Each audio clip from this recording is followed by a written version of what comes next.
ഇപ്പോൾ ഒരു 1.5 മണിക്കൂർ മുമ്പാണ് ഈ സ്പോട്ടിലേക്ക് ആൾക്കാർ ഫയർഫോഴ്സിന് കടക്കാൻ പറ്റിയിട്ടുള്ളത്. അതിൻ്റെ അടിസ്ഥാനത്തിൽ അവരവിടെ ലൈറ്റ് ഉപയോഗിച്ചു. പകൽ വെളിച്ചത്തിലെല്ലാം തന്നെ ഇനി അവശിഷ്ടങ്ങൾ വല്ലതും ഉണ്ടോ എന്നുള്ളത് വിശദമായിട്ട് അവിടെ പരിശോധിച്ചുകൊണ്ടിരിക്കുകയാണ്. ഞങ്ങളിപ്പോൾ അവിടെ നിന്ന് ഇങ്ങോട്ട് ഇപ്പോൾ പോന്നിട്ടേ ഉള്ളൂ. അപ്പോൾ അതിനുള്ളിൽ ഇനി വേറെ ഏതെങ്കിലും ആളുകൾ മരണപ്പെട്ട് വേറെ തെറിച്ചു പോയി കിടക്കുന്നുണ്ടോ?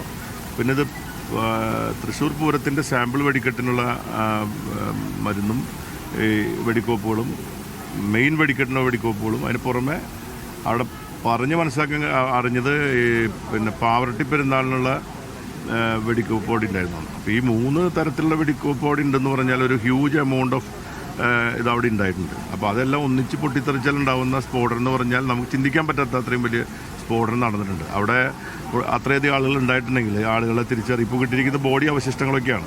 അപ്പോൾ അത് വെച്ചിട്ട് നമുക്ക് കുറച്ചും കൂടി പരിശോധിച്ചാലേ മനസ്സിലാക്കാൻ കഴിയുള്ളൂ.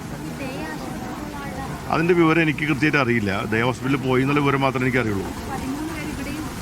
ഒരാളുണ്ടെന്നാണ് ഞാൻ മനസ്സിലാക്കുന്നത്. ഞാൻ കേട്ടുകളി മാത്രമാണ് എനിക്ക് നേരിട്ട് അറിയുന്ന കാര്യം. ഓക്കെ.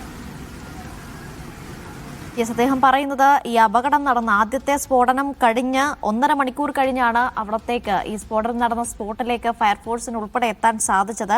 അപ്പം പൂരത്തിന്റെ സാമ്പിൾ വെടിക്കെട്ടിനുള്ള സ്ഫോടക വസ്തുക്കൾ ഉണ്ടായിരുന്നു. അപ്പം പൂരത്തിനുള്ള അത് പറഞ്ഞു കേട്ടിടത്തോളം പാവറട്ടി പെരുന്നാളിന് വേണ്ടിയുള്ള ഇത്തരത്തിലുള്ള വസ്തുക്കളും അവിടെ സൂക്ഷിച്ചിരുന്നു എന്നാണ്. അപ്പോൾ അതിലൂടെ തന്നെ അതിൻ്റെ തീവ്രത എത്രത്തോളം ഉണ്ട് എന്ന് മനസ്സിലാക്കാമല്ലോ എന്നാണ് അദ്ദേഹം ചോദിക്കുന്നത്. ഒപ്പം തന്നെ എത്ര പേർ ഇപ്പോഴും കൂടുതൽ പേർ ഇനി കണ്ടെത്താനുണ്ട്, ഇവരൊക്കെ ഓടി രക്ഷപ്പെട്ടിട്ടുണ്ടോ, എന്താണ് അക്കാര്യത്തിലൊന്നും ഇപ്പോഴും ഒരു വ്യക്തത വന്നിട്ടില്ല.